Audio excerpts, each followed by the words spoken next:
The biggest battle we will ever have to face is the battle between you and you.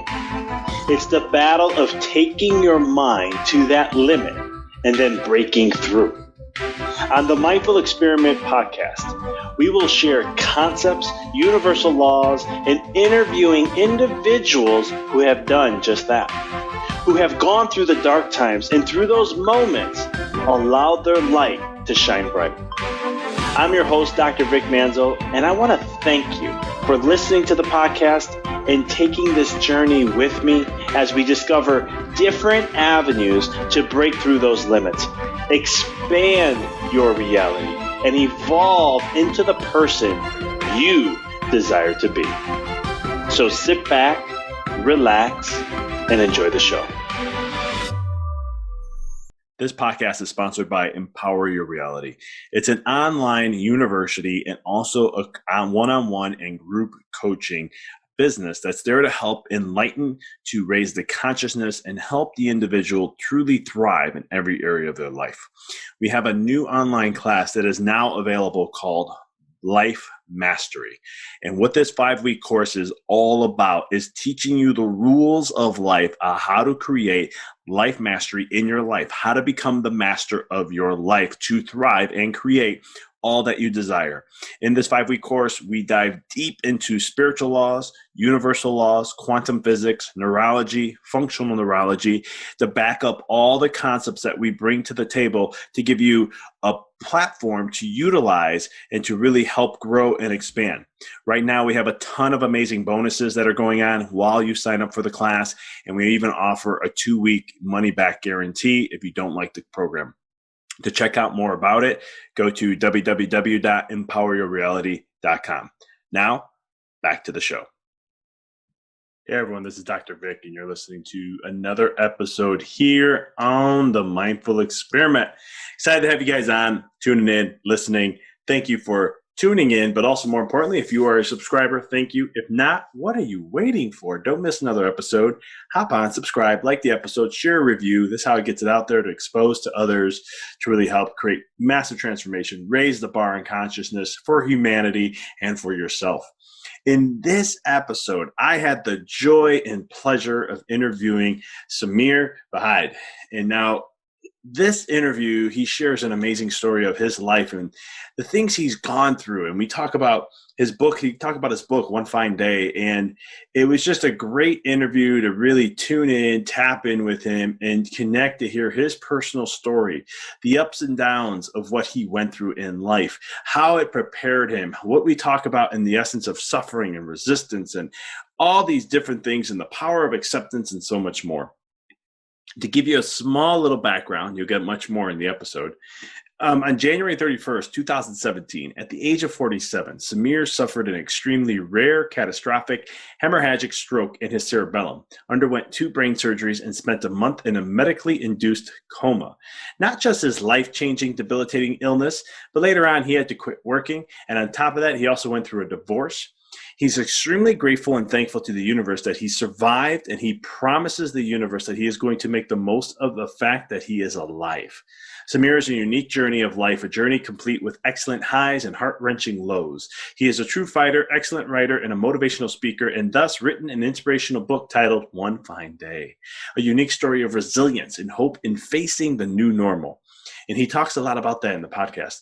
In the transformational memoir about his illnesses and experiences dealing with adversity and how he came back from the brink of hopelessness, death, with the help of a diverse community of friends, caregivers, colleagues, and other people around him in his adopted country, USA, and his country of birth, India, besides his family. His mission is to start writing his book is to help and guide people worldwide on how one can prepare for and embrace their new normal, whatever it is for them, with positivity, grace, and gratitude. Guys, I don't want to take any more thunder away from Sameer. It's a wonderful podcast. You'll feel his energy right from the get-go. And with no further ado, here is Sameer Bhide. Sameer, welcome to the show. Thanks for having me, Dr. Manzo. I'm excited to have you on. I've done my due diligence, looking you up, seeing what you're up to. I saw your book. I've seen everything you're doing. And I think you have a lot of great I would like to call it life nuggets or golden nuggets or things that can wisdom nuggets, some people say, but it's things that people can utilize and share during these times to really radically see things from a different perspective. So I'm excited to have our conversation. I'm excited too. Thank you. So I always like to ask in the beginning for the listeners, just so they can connect a little bit more with you, is, how did you get into what you're doing? What inspired you? What was the journey? What was, because a lot of times in life, and I grew up with this mindset that, you choose what you want in life and you go and that's it. There's no turning back. There's no changes. There's nothing. That's how I was kind of trained. And then life taught me how it kind of really goes for the most part. Everyone I've ever interviewed or talked with, it's more like the pinball effect. You bounce around till you get to a certain point. How did you get into what you're doing? Right. Absolutely. That's a good question. And I Doc, I call myself an accidental author. And I'll share, why I say that. But before I do that, I'll just give you a quick background on me. I grew up in India. I was born here in Mumbai. And then I moved to the States as an international student 30 years ago. So I've lived in different cities, Cleveland, Boston, and finally have settled in Washington, D.C. since 2002. And, life was going on just fine. I had lived the American dream. I'd got my master's. I worked for some global companies and I traveled a lot. I had a beautiful house, a beautiful family. I had a sports car. And basically, I was very comfortable till January 31st, 2017, that day, everything was going fine till I had that stroke that day. So that changed my life forever. I had a massive stroke that day, and which is extremely rare, but I was extremely lucky to survive. And there are lots of factors because of which I survived. I went to the hospital right away and so on and so forth, and I've mentioned that in the book. But I was extremely, extremely lucky to survive. And then I had no idea what the hell happened to me. I was going like at 100 miles an hour before my stroke, and then I was completely shut down. I was barely doing 10 miles or 20 miles at max, and so life completely changed. And this came from nowhere, right? Because I had no indication, because this was a genetic stroke, so it just happened. And just like 15 days before, I had done a annual physical. And of course, in annual physical, they don't do an MRI unless there are some symptoms or whatsoever. So I had no symptoms till this point, and that changed my life. And I was 30 days in a coma, medically induced coma, and then I was in a rehab hospital for 30 days, and then I came home and I continued outpatient rehab and so on and so forth. And to date, I'm doing the rehab. So so life changed dramatically for me that day.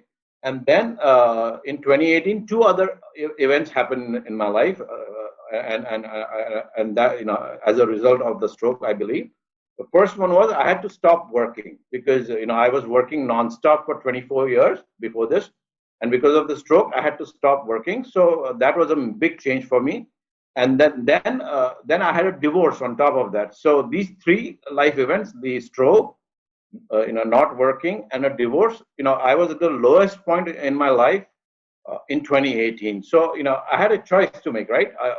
Because I was still suffering. I wanted to get better, and I wanted to get better for myself.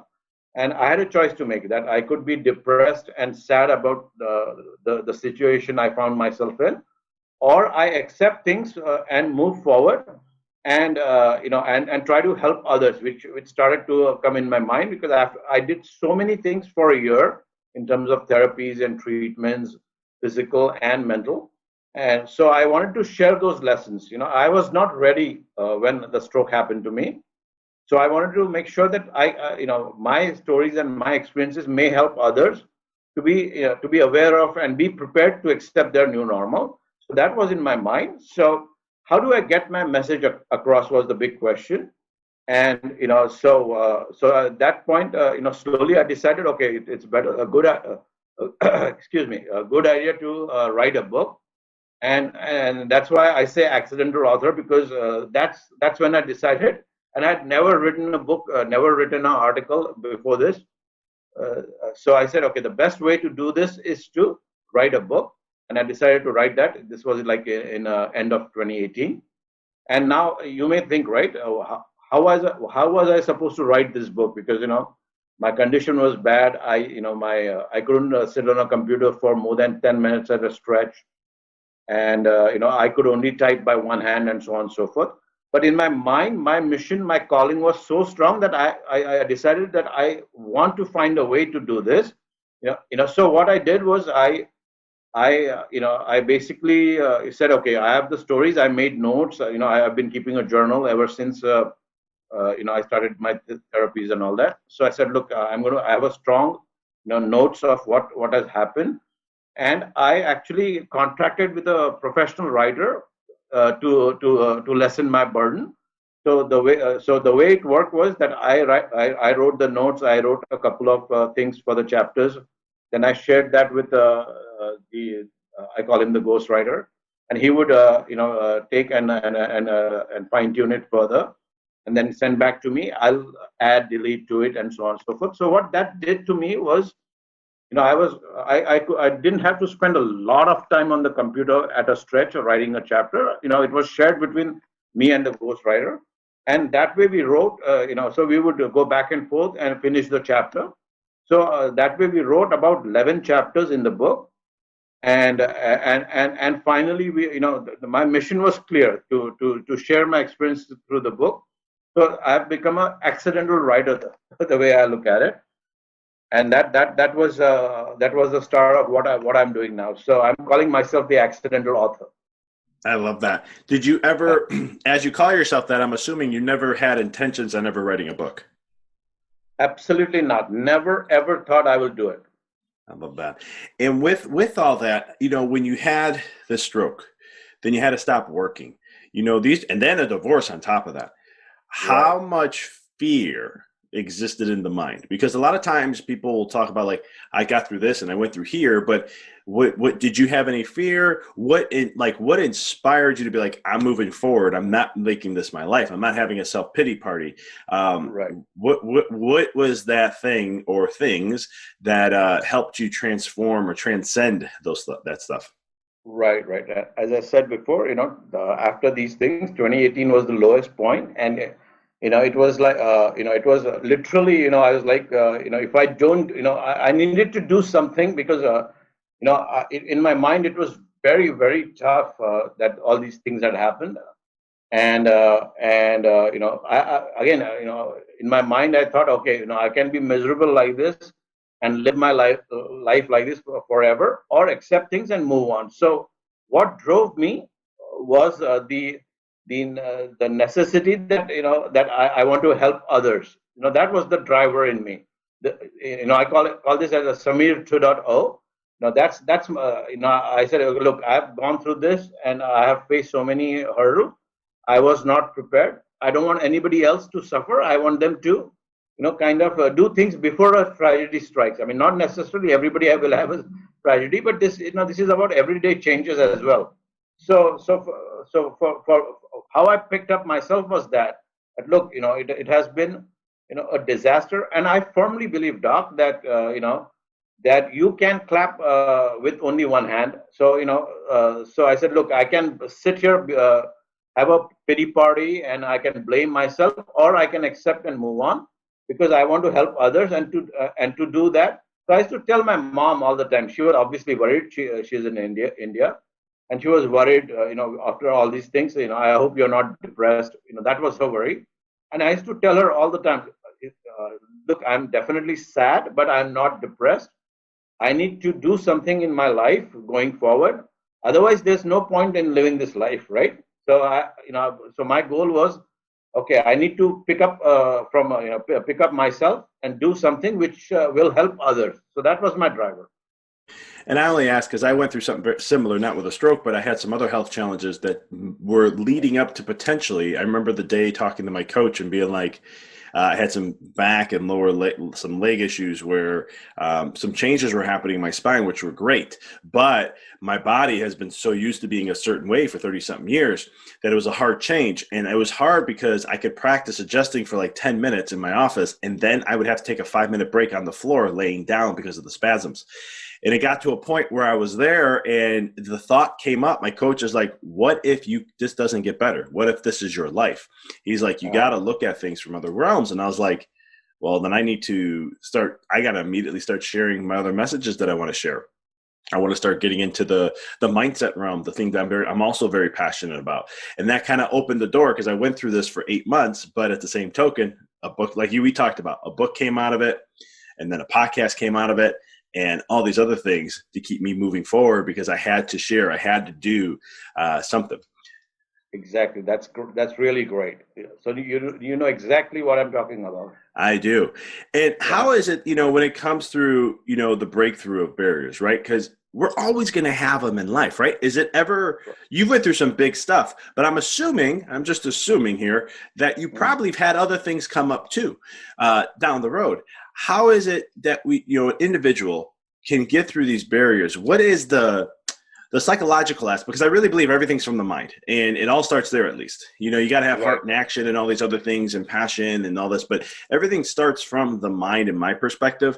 So what are things that an individual has to do to really break through? What is the first step, I should say? Right.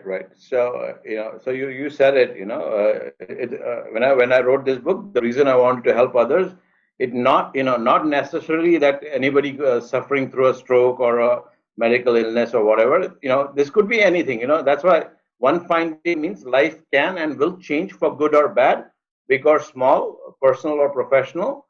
It's not just bad events like a stroke or a medical illness or whatever. It could be anything. So I wanted to kind of share this message across, that like no matter what these life changes are, and I call them life changes, right? It's not just only, this book is not like top 10 things to do when you're facing medical adversity. This is just a book about how do you face your life changes. So, all these things, the one fine day, life changes, will create a new normal for you. And whatever that is, right? Big or small. And that is hard, no matter what, whatever level it is. And that requires successful adaptation of that new normal, as it's completely alters our trajectory. And it requires successful adaptation. So that, that is the message from my book for anybody. So it's not just medical illness, it could be anything. And so that's the point I make in the book, is that, look, you have to be ready. And I'll share with you some of the things I have done which helped me. And that was my driver, to kind of relate those things to people. And no matter what new normal they are facing, big or small, these are the things which will help them and which have helped me. And again, I'm not trying to be preachy or prescriptive in the book. And I made sure I told my ghostwriter that, look, I want this book to be very, very relevant, very focused. And I don't want to preach any practice or belief or whatever. I just want to relate and share what I have done, which I'll cover in a second, which helped me heal my mind, body, and spirit. So, so the first thing, Doc, was to accept, right? Accept what is happening. And that was the difficult part. The first few months, I was constantly hounded by why me thoughts. Why is this happening to me? Why am I suffering? Everything was going great. Why? What did I do that we have to suffer? Why my family has to suffer, and so on and so forth. So I was completely hounded, surrounded by those thoughts. So, there are two things I did, Doc, which I had never done before in my life, before the stroke. So, my mental agony was so much that I said, okay, I need to do something to, now obviously I was doing a lot of physical rehab and so on and so forth. But I said I wanted, I felt like doing some rehab of the mind. And the two things I did, which I had never done before, the first one I did was, I started talking to a professional clinical psychologist. I had never done that before. Before I used to discount that, thinking that, these touchy-feely stuff is not needed. I was data-driven, that kind of a guy. So I never ever did talk to a psychologist. I was never comfortable. So I started doing that, and that has definitely helped me. And I still talk to her today. So that was number one. I talked to a professional clinical psychologist. I started talking a few months after my stroke, and that helped me, and I continue to talk. And the second thing, Doc, I did, I started doing meditation. And this is something I learned when I came to this holistic facility in India to continue my rehab. And I had never, ever done meditation. So I got into the practice of doing meditation, and that helped me calm my mind, accept destiny, definitely helped me relax. These two things which I had never done before, I started off with those, and that definitely helped me relax and helped my mind a lot. And these two things I had never done in my life before.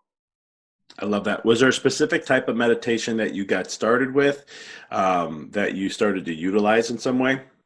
It's funny you ask, because the reason is the meditation I did and I continue to do today is mindfulness meditation. I love it. I think that's. Yeah. Hey, can you share with the listeners I know what mindfulness meditation is? I talked to about it briefly on the podcast. But you mind just diving in what that is? Sure.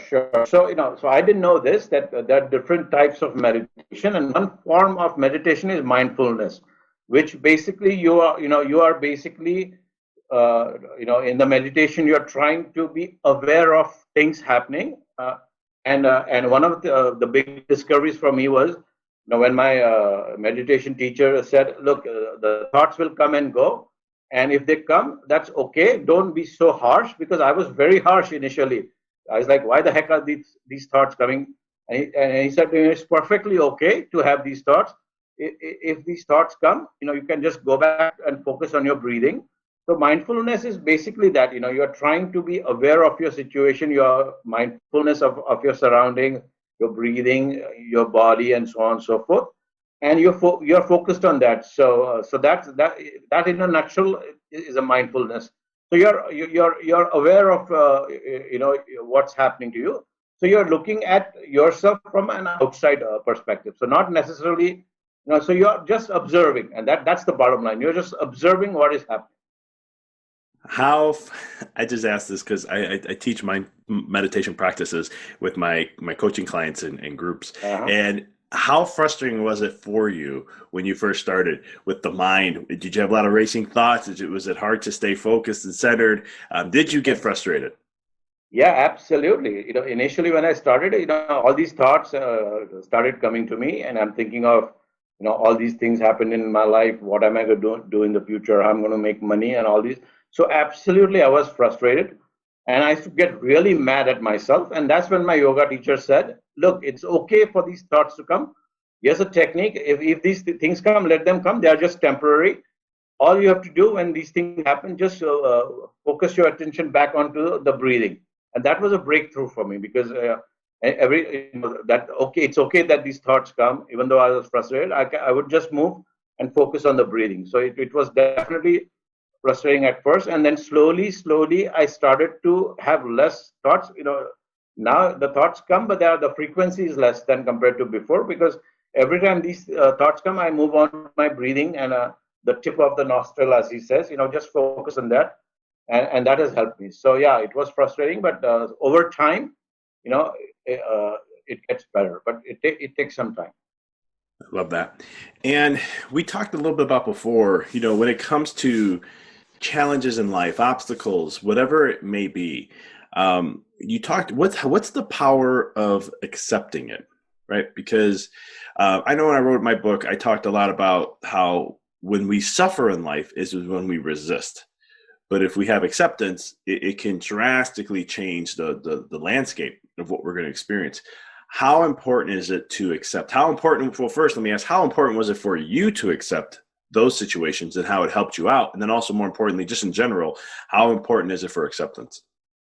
Absolutely. Yeah, it's, as you said, it's very, very important. And, when this tragedy struck, the stroke first, and then a year later, the work and the divorce, after the stroke, it was, again, I don't want to say that on day one, I was, accepting everything, accepting things is very hard.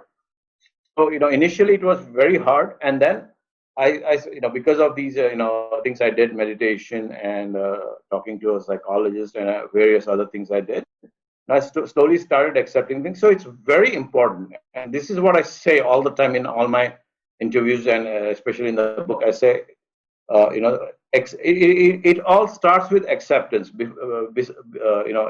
If you don't accept things, you can't do any of the other things which I've tried to do, like building resilience and building positivity and all that. It all starts with acceptance. And so that's a phrase I use. It all starts with acceptance, and it's not easy.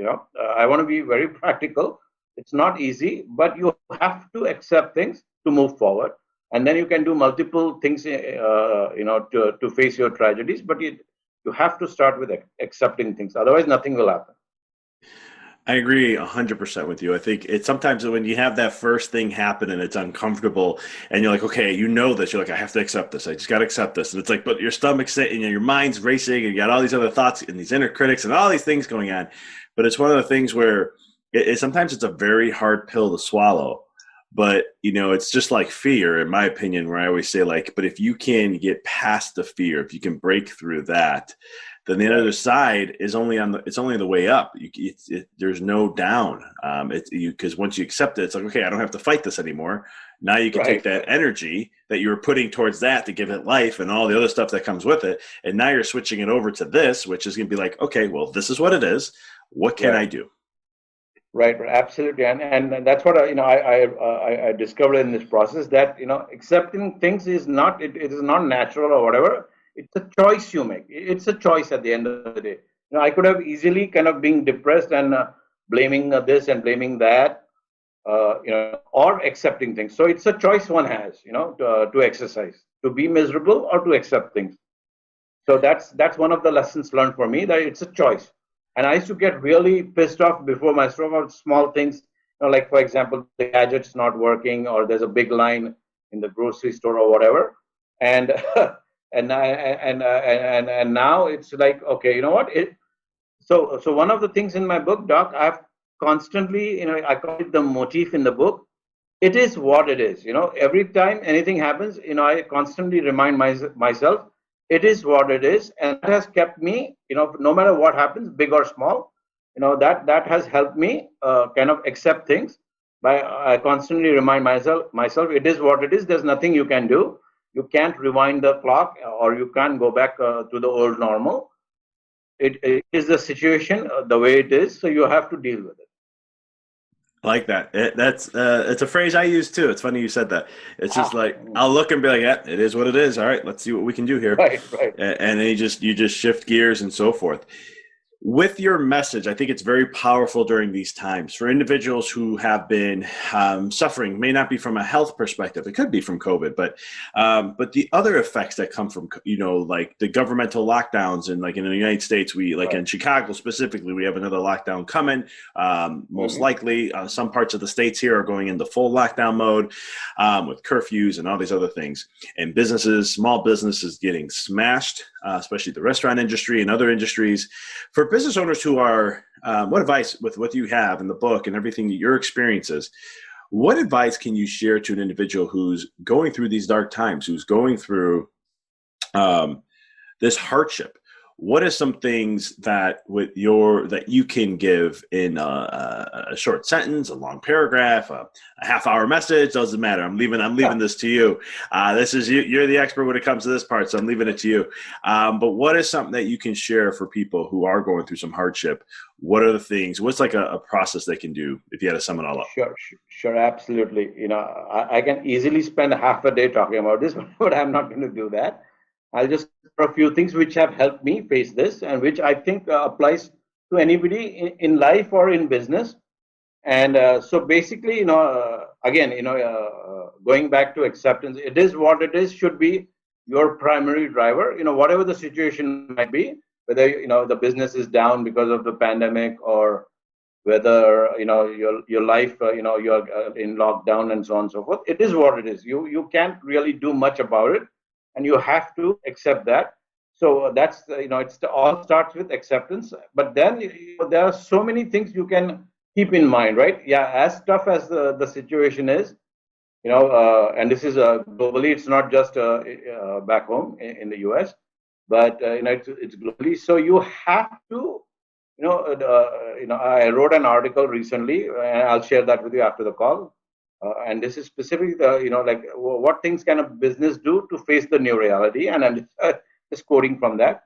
So, you have to accept things first, And then, then you have to reinvent and reimagine your life with these in this new normal, and not just your life, but also so the way you work, right? So the way you live and the way you work, you have to reinvent and reimagine. And and you have to find some positives out of this, right? It's very hard, that when things are so down, how can you find things positive? So you have to look at the positive side of things. Because of this, I think the general pollution levels have come down as a whole, and people are more dying to connect, and you are connecting more with your community, even though it's virtual. You're connecting more, and so on and so forth. So you have to find something positive in what's going on, and you have to try different things. And I call it in my book, art of the possible. So many choices you have in front of you, so you have to keep trying different things. If this doesn't, one thing doesn't work, you have to try different thing. So the businesses are down. So for example, I'll use my clinical psychologist, right? So when I started my sessions after my stroke, we used to meet in person, and now due to the pandemic, we have to do it over Zoom, and she's not comfortable, right? But I keep reminding her. I said, look, doc, this is your new reality, your new normal, whether you like it or not. At least you can have the capability to do it on Zoom, and that's, it's not ideal, but that's the way it will work, and you can continue to practice your craft. And so that's just one example. And every business, every person has to reinvent and rethink processes, and the stuff around your life or around your business, and how you can adapt. That's the key. How can you first accept, and then how do you adapt? Again, you have a choice, right? You can be miserable, and you can think, oh, why this happened, why this COVID came, and so on and so forth. Or you can adapt and do some of these things and reinvent yourself and your business to continue on. And those are some of the things which I talk in that article as well. And then also, doc, there are I think I mentioned this before.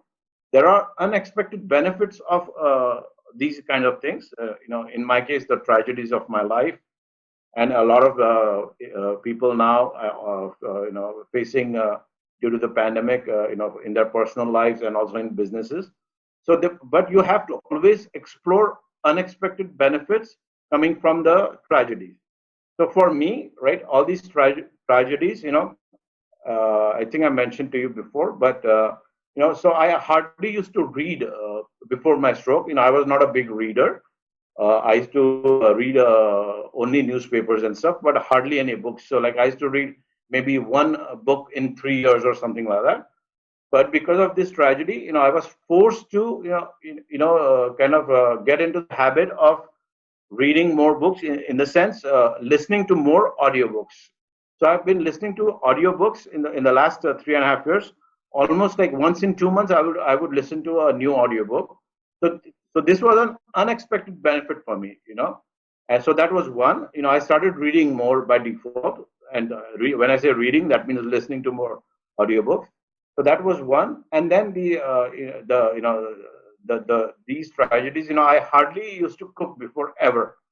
So now I cook more by myself, because the circumstances have forced me to cook myself, and I absolutely never cooked before, and that was another unexpected benefit. So there are lots of benefits like these in your personal or professional life, and it's very easy to get depressed and just harp on what is not working. But there are these unexpected benefits, no matter what it is, and you have to explore them. I mean, you have to explore them.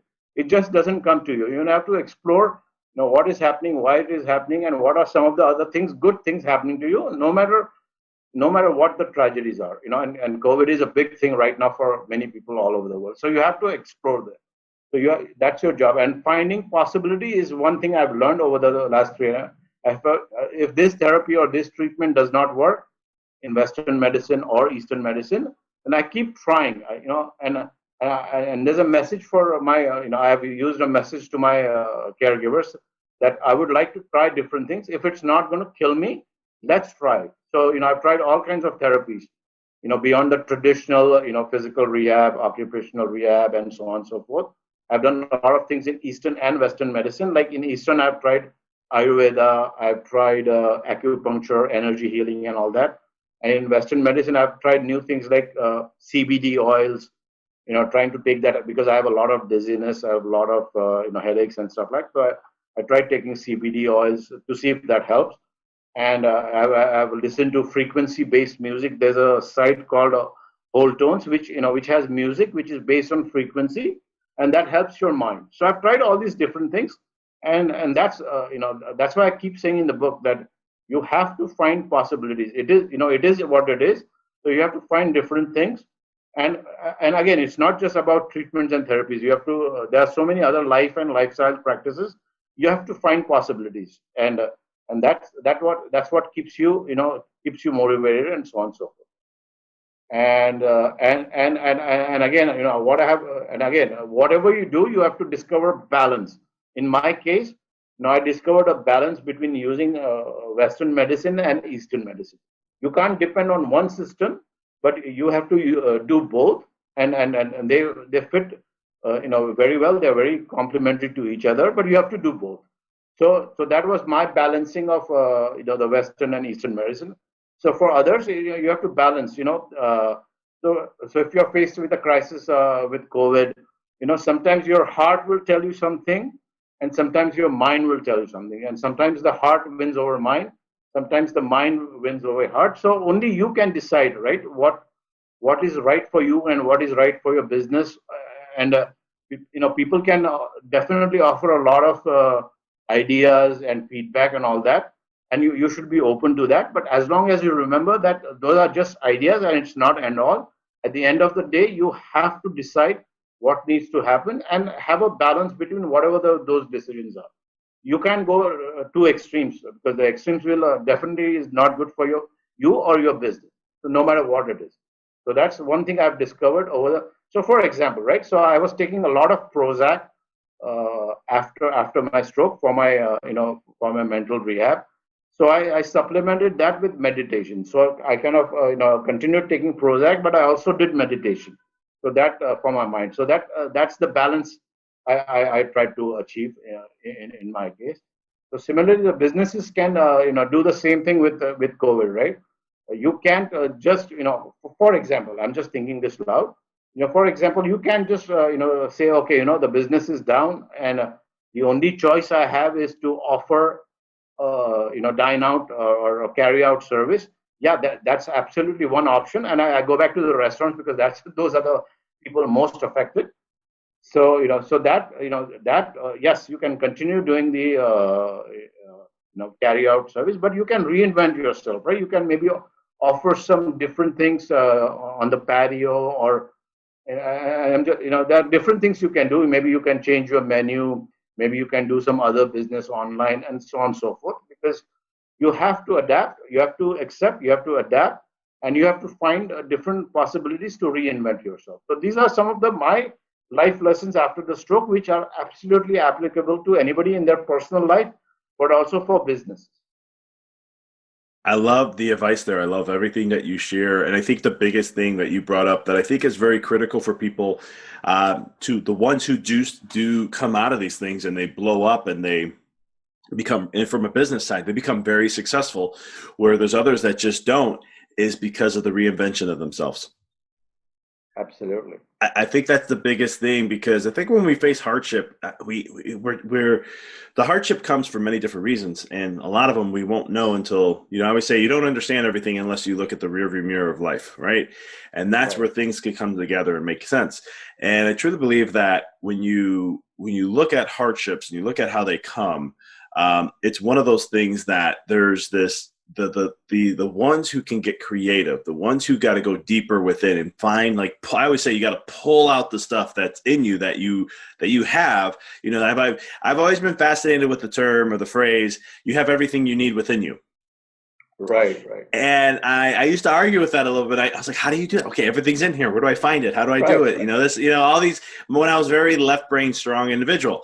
And so very analytical and all that. And so there came times in my life where all of a sudden I'm like, all right, if it's all within me, how do I find it? How do I get this out there? How do I expose this out here? But it was interesting when I started to let life dictate and like kind of guide me in the way, when I had a hardship, okay, I'll take it in, feel it out, study it, go through the motions of stuff, accept, and then it's like, all right, how do I reinvent? How do I change? How do I turn this around? How do I take this coal that I don't like, and how can I turn it into a diamond? Right. And I think that's kind of what you phrased overall. I'm just trying to paraphrase here a little bit. But I think that's kind of the message is like, you take it, you got to do this. This is what's coming. Like if life gives you lemons, you make lemonade, right? If you get orange, you make orangeade. I was trying to add another fruit to that. But anyway. Yeah. Funny you say that, because that quote I have in the book. When life gives you lemons, make lemonade. So that's a quote in the book I have. Funny you say that. Yeah, and it's a great quote to use. I think there's some quotes that just transcend times because that's when it's so truthful and it has so much substance behind it, and it's really a huge application to life. I think it just transcends time. I don't even know where that quote comes from. But I think it's a very powerful one, and I think that's kind of the message you share is that like no matter what, you gotta accept, you gotta reinvent. I mean, because everyone's being affected by this in some way, shape, or form, and you have to rethink things. Like I was interviewing someone, and we were talking about, she's a relationship expert, and we were just talking about like, I'm like, how do you keep things fresh in a marriage? What do you during these times? What can we do? And I love the chefs that got creative. Some of them are doing cooking shows. You buy it, it's virtual. They tell you the list of the things you got to buy. And then you're there live with the chef cooking and learning how to cook and putting everything together. And then you have a nice meal. And I'm like, see, that's reinventing. And I think that is amazing, because where else can you get that unless you're in person? And now you can do it virtually at home, which is, again, a whole nother process. Right. And that's one thing, in this article I'm talking about to the businesses is, do not compare, what your business is doing with others, right? Don't compare your business strategies, processes, and goals in this new reality with others. Because with competitors, especially, you may think, oh, my business or my restaurant or whatever is not doing well, or compared to this. Or don't compare, because everybody is going through this, and everybody has, everybody has their ways of growing. So you and your business will grow, and it's perfectly okay that it will grow. It will grow at its speed. Don't compare your business with others, and then take a lot of ownership of your decisions. Right? As I said before, you may get a lot of input, a lot of feedback, and you should get that feedback. But at the end of the day, you decide what is the best thing for you and your company and your clients and employees. And again, I talk about you have to take balanced decisions and so on and so forth. And you again, as you said, right, you have to adapt and you have to reinvent. I love it. I think that's sound advice. I think it's something that can truly, not that you're not going to have suffering or hardships, but it's definitely something that it makes it, like Charles Darwin, he always get credited for the survival of the fittest. But when you really look at his work, he actually never really said that per se. What he said is that the ones, it's not about being the fittest or the strongest, but it's about the ones who can adapt the best that survive. Absolutely. Sameer, how can people connect with you? How can they go get your book and follow you and all that you're up to and all the great work that you're doing for the world? Thank you. Yes. So my book just launched this week, and it's launched worldwide, and it's definitely available on all Amazon properties, definitely in the US, and also at Barnes and Noble, and a new entity called bookshop.org, which competes with Amazon. So they do, they support like local and independent stores. So if you don't want to buy from Amazon, you can always buy from bookshop.org. So these three are the big ones in the US, and globally it's available on different platforms, and Amazon is definitely one of them. So those are the ways you can get the book. And I will be launching an audio version of the book also. So right now it's just ebook and paperback, but by next week we should be also launching the audiobook, and that will be again on all platforms like Audible and Google and Apple and so on and so forth. But it will be only launched next week. So that's how you can get the books. And the best place to reach me is my website. So I recently designed a website. which is my first name and last name, SameerBhide.com, SameerBhide.com. And in that website, you have lots of stuff, about me. There are some photos of my journey and so on and so forth, information about the book.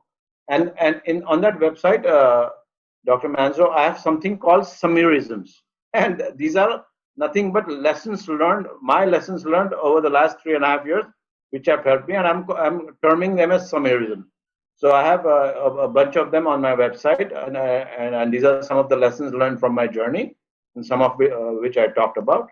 And I also have resources on my site where, I have quotes from really some people about life, how to live your life, how to reinvent. So there are some quotes from some key people, and also some of the videos which I've seen on YouTube or other channels. These are inspiring videos, on lots of things, on positivity, on resilience, on diversity, and so on and so forth. And these are the videos I like. So I'm sharing those links in the resources section. And also I've started to blog, the things, I've just started doing that blog.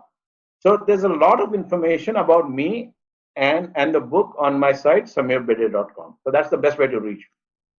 Sameer, thank you. For all the listeners, this will be in the show notes so you can get access to all that. Sameer, it was a pleasure. Thank you for taking time to share space with me and to the listeners to share some wonderful insights, especially during these times. It's much needed. I appreciate all the work that you're doing when it comes to helping people. You're pretty much ending suffering in the world, and I'm a big fan of that because that's a mission of mine. And so I appreciate the work and appreciate you taking time to be on. Well, thank you so much, and I really appreciate you having me on the show. Really appreciate it. Thank you. Thank you for listening to the podcast. For past shows, please visit www.empoweryourreality.com. I hope this show inspired you and added to your life to help you on the journey to rediscover who you really are. To connect with us on Facebook, please visit www.facebook.com/Dr. Vic Manzo. Check us out on Twitter. The handle is Dr. Vic21. Follow us on Instagram, www.instagram.com/Dr. Vic Manzo. If you were inspired by the podcast, pay it forward by sharing it with someone who you know can benefit from it. Thank you again for listening to the Mindful Experiment podcast, sharing paths to help you rediscover your infinite potential.